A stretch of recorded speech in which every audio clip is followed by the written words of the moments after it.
You're listening to the Ask Drone U podcast. You ask, we answer your drone questions. Whether you're here to turn your passion into profit or you simply fly for fun, we're a community of learners and teachers who aspire to achieve greatness. We are Drone U. Hey everyone, hey YouTubers, and welcome to the Ask Drone U podcast. My name is Paul.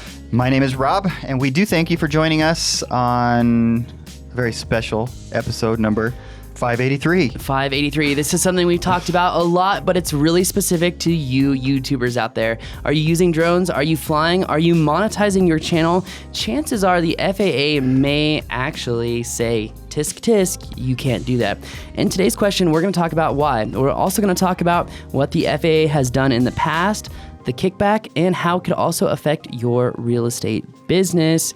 So we have a whole class on Part 101 versus Part 107. If you aren't familiar with that, Part 101 is the FAA's law on flying drones for fun. Part 107 is the FAA's law on flying drones for money. How do you qualify the difference between the two? We'll talk about that right after the question. So why don't you go ahead and play that question, Rob? So I've ordered a DJI Mavic, and I'll be registering that with the FAA, of course. And I want to use the drone footage for my YouTube channel. Do I need to have a commercial license in order to do that, or is it still considered hobbyist even though I might monetize my channel? Thanks and have a great day. This is a great question. Even if I monetize my channel, right? Most people do, right? Well, I think that ultimately the majority of people, particularly somebody that sounds like he sounds, that's their goal. Absolutely. And that's understood by everybody, including the FAA. That's true. And the way that the FAA actually defines whether you need a commercial license or not is very simple.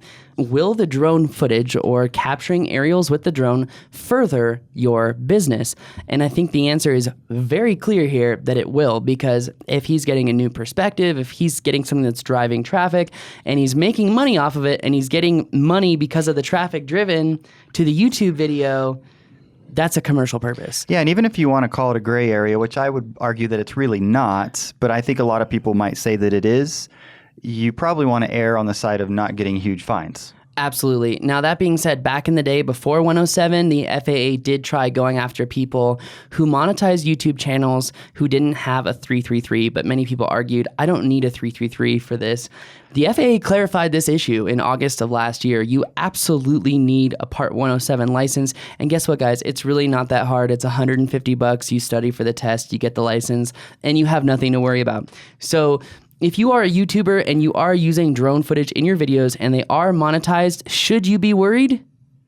I think so.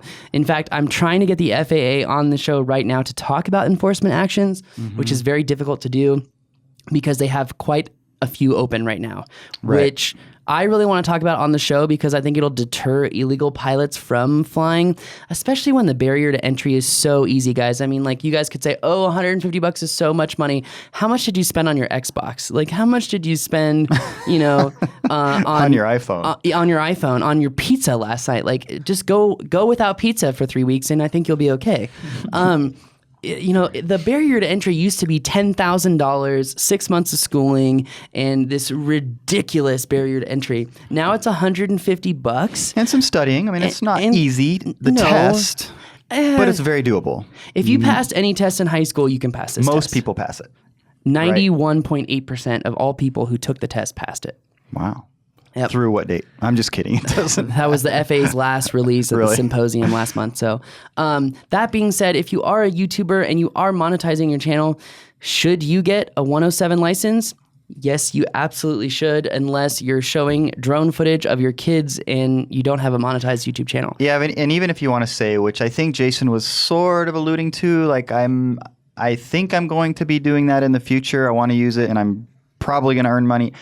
Now you're starting to argue intent. And again, I think that this is back into the gray area that you just don't need to exist in. There's no reason for it. And by the way, guys, you can't know the gray area unless you know what black and white is in order to operate in gray. And the thing is, even if you are operating in gray, chances is it's under Part 107. Now, guys, one thing I want to say is, some YouTubers, the trolls out there are going to be like, they're just saying this because they want you to go through their school to learn how to do Part 107.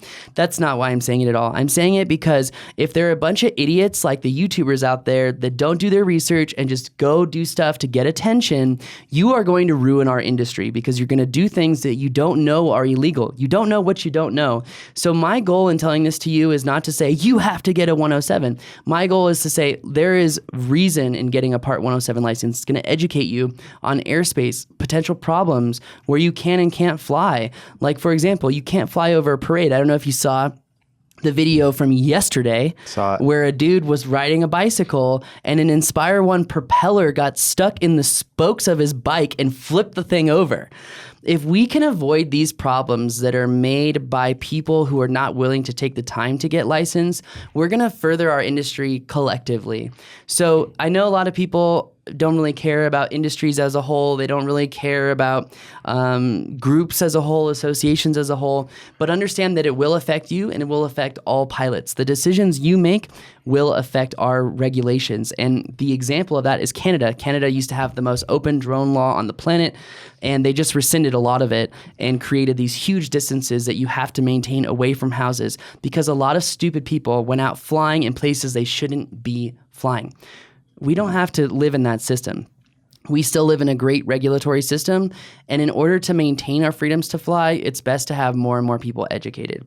Now, if you do want to learn how to take the test, what you need to know, what you should know, and what you don't need to know, does DroneU have material on that? Yes, and in fact, it's cheaper than anywhere else. And my proof in that is even though our price is $47, all the additional stuff that you get in addition to studying for the exam is a whole lot more. Most people will charge you $150 to study, $150 to take the test. That's from the feds. And then if you want to take another class, it's $500 or $600. That's not how DroneU works. We're like Amazon Prime. We want to give you as much as possible in a library for you saying, I'm interested in being a responsible pilot. Anyway, there is my long rant. I'm sorry. I just kind of feel like I knew what some trolls were going to put out there, and I just wanted to say I really don't care what they think. So, well, yeah, and the reality is there are other places that people can get training. We hope you come to DroneU because we have a great community. Yeah, but you don't have to. You don't have to, and we're not expecting you to. We put a lot of free content out on the internet because we do care about maintaining the freedoms to fly. And that's why we're telling you this information. So if you do care, go out and get licensed. It's not hard at all, guys. It really isn't. I've heard some FPV pilots who are like, oh, it's so hard. No, dude, you're lazy. Like, it's really not that hard. If you really love doing this bad enough and you want to turn it into a lifestyle, it's really easy to do. How much does it cost to open up a mortgage business, Rob? A lot. And it only costs $150 to be a drone pilot. Woo! Yeah. Like, how much does it cost to buy a car to go to any job? You know what I mean? Like, right. let's actually factor this in. Anyway, guys, a lot of the people who listen to this show already know this stuff, so they probably just deleted past through it or skip through it. But I just hope this helps people out, and I hope it lights a fire for your drive to better understand drones, because the more information you have, the better the pilot you're going to be, the more responsible you are, the more you're going to limit liability, reduce risk, but also have much more fun, elevate your experience. You know, something else that comes to mind as I'm listening, Paul, that we've heard happen over and over again is that somebody like Jason, right? They start doing this for their YouTube channel, and they never got their 107, or they just start flying and they start having people ask them, hey, could you do that for me? And I could pay you, and then they're not ready, right? Because they don't have their 107. So then they're doing one of two things.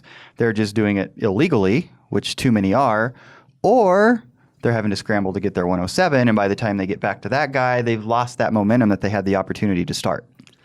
So just get it done. It's like investing. As soon as you understand investing and how it builds money, you're like, why didn't I do this earlier? Same thing for your license.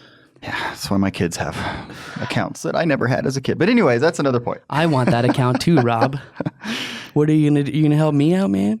Sure. That's what we're here for, guys. My name is Paul. My name is Rob. This is Ask DroneU.